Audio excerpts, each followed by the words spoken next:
Hello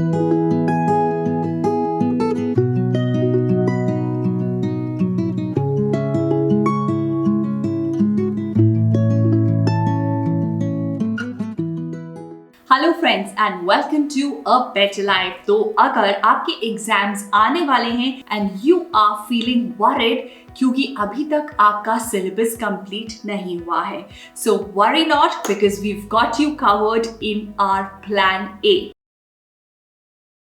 अगर आपके exams को 30 डेज रह गए हैं तो इस प्लान से आप ना तो सिर्फ अपना सिलेबस कंप्लीट कर सकते हैं but also you will be able to revise and also practice from the sample papers. If you fall under the category जिसमें आपके एग्जाम्स को 30 डेज से भी कम रह गए हैं, let's say you have only 15 days in hands, तो अब कैसे अपने सिलेबस को अप्रोच किया जाए? We have plan B for you. So let's begin with the video. Because कहा जाता है कि दो तरह के लोग होते हैं, एक जो अपने गोल्स को अचीव कर लेते हैं और दूसरे जो स्ट्रगल करते रहते हैं अपने गोल्स के आसपास पहुंचने में। एंड डू यू नो इन दोनों के बीच में डिफरेंस क्या होता है? We all feel that there is a difference of intelligence और talent, but talent and intelligence combine contributes to only 30% of the success, और 70% of success is only because of the smartness. So इस video के अंदर मैं आपको बताने वाली हूँ बहुत सारे ऐसे स्मार्ट छोटे छोटे हैक्स जो आपको हेल्प करेंगे आपके एग्जाम्स की स्ट्रैटेजी बनाने में, अपने एग्जाम्स को प्लान करने में। So let's begin with the video. Let's start with the 30-day plan first. Now I'm calling this plan A. तो इसके अंदर we have 30 days in hand, मतलब 30 days into 10 hours जो हम स्टडी करने वाले हैं। So that means in total we have 300 hours in a month. That means we have 300 hours in total. I am assuming that आपके subjects होते हैं 5. So that means we have 60 hours per subject. When you have 60 hours per subject, so let me divide this 60 hours into 40 plus 10 plus 10. Now these first 40 hours होगा हमारा subject को complete करने में, next 10 hours होंगे हमारे revision के लिए and next 10 hours होंगे हमारे सैम्पल पेपर को सॉल्व करने के लिए। तो स्टेप नंबर 1 हम लोग क्या करेंगे? सबसे पहले हम अपना पूरा सिलेबस लेंगे और उसको एक एक्सेल शीट में लिखेंगे इन the first column. Second column के अंदर हम लिखने वाले हैं उसका वेटेज, कि वो कितना वेटेज है उस सिलेबस का, क्या वो 5 मार्क का आता है या वो 10 मार्क का आता है या वो 20 मार्क्स का आता है, लाइक दैट। नंबर 3 हम लिखेंगे उसके अंदर कि हम कितना स्ट्रॉन्ग है उस सब्जेक्ट के अंदर। Alright? And number 4, अगर आपको उसके अंदर कोई भी रिमार्क्स देने हैं, मतलब फॉर एग्जाम्पल कि मुझे इंटीजर्स के अंदर ये टॉपिक बिल्कुल अच्छे से नहीं आता है, this topic I need to understand from somebody, anything and everything, इसके नोट्स मेरे पास नहीं है, everything you will write in the remark section.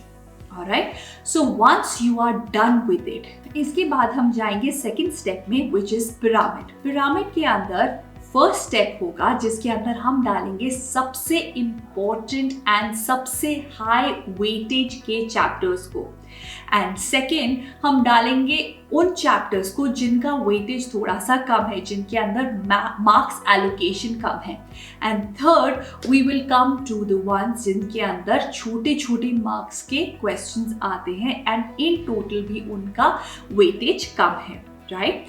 Now, when we will start studying, we will not start studying in the chronological order, but we will start studying according to this pyramid. Right? इस pyramid के सबसे top में जो सबसे high weightage के questions हैं, chapters, उनको हम सबसे पहले पिक करने वाले हैं, and then we come to the second and then we'll come to the third. Now हमने एलोकेट किए हैं first 40 hours for completion of a subject, मतलब मैथ्स को 40 आवर्स, इंग्लिश को 40 hours and also social science को 40 hours. Now let's make the time table week by week कि हम इन 40 hours को कैसे यूज करने वाले हैं। ऑन एवरी ऑल्टरनेट डे हम देंगे 5 आवर्स का slot, now this 5 hours does not mean कि आपको 5 आवर्स इकट्ठे बैठना है for this subject. For example English को हम मंडे को स्लॉट दे रहे हैं मॉर्निंग का, ऑलराइट, सो अब हम उसे वेडनेसडे को स्लॉट देंगे। नाउ वेडनेसडे को you could give it morning और evening, alright, and then we will give it a slot on Friday. That means हम 3 days in a week दे रहे हैं, एक सब्जेक्ट को 5 आवर्स दे रहे हैं, जिससे कि हम उस सब्जेक्ट को अच्छे से पढ़ पाए, right. And also I have mention कि हम इसके अंदर जब भी पढ़ाई कर रहे होंगे तो हम उसको full 5 hours at a stretch नहीं बैठेंगे। We will use our Pomodoro technique, but here the study session will not be of 25 minutes. Here the study session will be of at least 1 hour and then in between the break of 5 to 10 minutes. Alright? ऐसे करके हम अपने subjects को सबसे पहले pair करेंगे, मतलब कि एक दिन के अंदर हमें 2 सब्जेक्ट्स ही पिक करने हैं।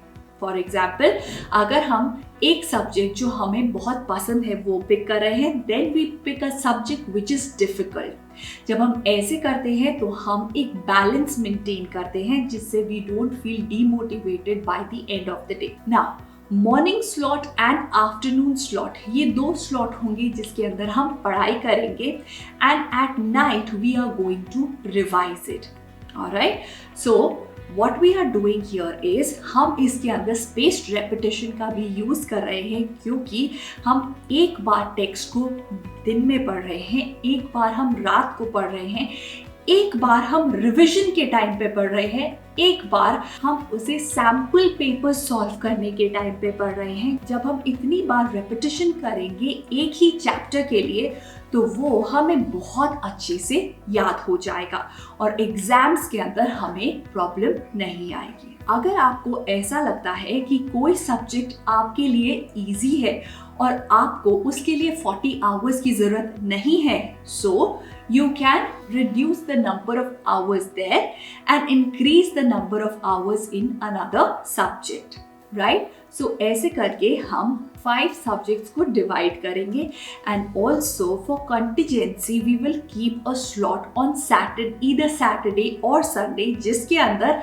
अगर आपने अपनी पढ़ाई complete नहीं करी है as per your goal, so you can catch up on that. तो ऐसे करके हम फर्स्ट 40 आवर्स कंप्लीट करेंगे स्टडीज के अंदर, एंड देन द 10 आवर्स ये हम देंगे सैम्पल पेपर्स के अंदर। तो सैम्पल पेपर के अंदर एक तरह के चैप्टर्स जिनकी वेटेज हाई है, सबसे पहले हम उन्हें सॉल्व करेंगे, then we will move on to other chapters, and also revision के अंदर we will follow the same pattern. ऐसे करके हम बहुत इजीली 30 डेज के अंदर इन तीनों चीजों को कंप्लीट कर सकते हैं। A, the completion of a subject, B, solving the sample papers, and C, revision. Please remember कि जब भी हम रिवाइज करेंगे तो हम रिवाइज करेंगे through active recall method only. Now, this was plan A. Let's move to plan B, जिसमें अगर आपके एग्जाम्स को only 15 days रह गए हैं तो हमें क्या करना है, right? We will follow step 1 as same. We'll follow step 2 जिसके अंदर हमने inverted pyramid बनाया है, that too same. And now what we need to do is कि जो हमारे पास maximum marks के questions थे, सबसे पहले हम उसे कवर करेंगे। नंबर 2 हम कवर करेंगे second layer which is a little less, but lower layer को we will give less priority here. हम पहली 2 लेयर्स को कवर करके और उन्हें रिवाइज करेंगे, उनके सैम्पल पेपर्स को अप्रोच करेंगे, एंड उसके बाद जब टाइम बचेगा then we will move on to the third category. आपको ये जरूर लग रहा होगा कि इसके अंदर I am telling you to leave the syllabus. No, I am not saying that. I am just telling that let's do the most important part first. And once you are done with it, then we will move on to the third part. Also, there is a slight change in the daily routine in 15-day plan. And what is that? And that is 4-hour slot in the morning, 4-hour slot in the afternoon, and 2 hours of revision, जिसके अंदर ये revision आप करेंगे sample papers के अंदर से। जब आप एक न्यू क्वेश्चन को सॉल्व करेंगे, जस्ट लाइक आप एग्जाम्स में करते हो from that chapter, that is how you are revising. Alright, and in the last days, that is, let's keep 3 to 4 days for revision. So you have to complete this entire syllabus into 12 days, and you have to keep 3 days for the revision in plan B. Also remember that अगर आप long hours के लिए पढ़ाई कर रहे हैं, so it's very obvious कि आपका motivation level drop हो. It is very obvious कि आपको पढ़ाई करने का मन ना करे. तो इस टाइम पे आप इन हैक्स को जरूर यूज करें. Number 1, dance it out. Every day take out some time to either dance out or to play some sport or to do exercise. Number 2, अगर आप इस टाइम पे switch the social media to personal interaction, that would be really effective. Number 3 point जो आपका time save कर सकता है वो है ग्रुप स्टडी. ग्रुप स्टडी के अंदर अगर आपको लगता है कि just experiment it for half an hour, अगर आपको लगता है कि you are just wasting time, then skip it. Otherwise group study के अंदर आपकी रिविजन बहुत जल्दी हो जाती है if you do it with like minded people. Number 4 is कि अगर आपको रिविजन करना है and you are doing some other work, so try out voice memo, जिसके अंदर जब आप पढ़ाई कर रहे हैं in the first go just record what you are saying and revision के टाइम पे just play it once before you start with the active recall. ऐसे करने से हम अपने टाइम को सेव कर रहे हैं. ऐसा करने से हम मोस्ट इम्पॉर्टेंट टास्क को पहले कवर कर रहे हैं. ऐसा करने से हम बर्न आउट नहीं होंगे. And only if the time permits so you can take power naps in the afternoon. But remember, power naps only with alarms on. Alright, with this we come to an end of our video. I hope कि आप इनमें से either you will adopt plan A और plan B अगर आपके exams को कम time रह गए हैं तो. So all the best, all of you, for your exams, and I'm really sure कि आप सबके exams बहुत अच्छे जाएंगे. So with this, I come to an end of this video. I'll see you very, very soon. Till then, have a very, very productive day ahead. Bye-bye and take care.